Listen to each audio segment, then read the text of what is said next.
In recent years, the standing overhead barbell press has become the staple bread and butter shoulder exercise for mass.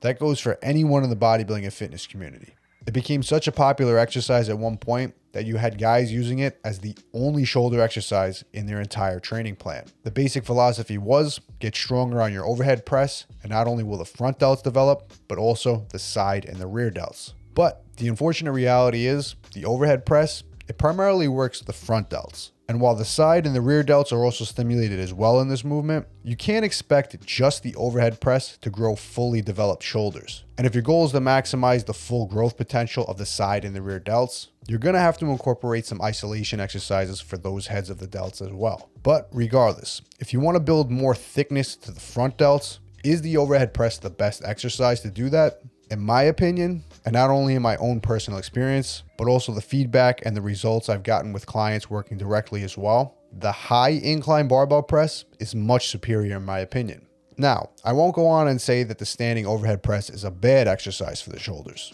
but it definitely comes up short in comparison and even has some drawbacks as well. When doing any pressing movement, whether that's an overhead press for the front delts or a flat bench press or an incline press for the pecs, the front delts will always be heavily involved. And now when doing overhead pressing, in addition to high volume of chest pressing, you're basically just adding additional volume for the front delts. Now, you may need that, especially if your goal is bigger shoulders, but it could also just be an excessive amount of volume, especially for the front delts. Now, when doing the high incline barbell press, you're still getting the same amount of front delt activation on that movement, but because of the angle, you're also getting a great deal of upper pec activation on this lift, specifically the clavicular head of the chest, or in bodybuilding what we like to call the upper shelf of the pecs. This is generally one of the hardest parts of the chest to develop, and in my opinion, the high incline press is the #1 exercise for it. And even just replacing the standard overhead press for the high incline press,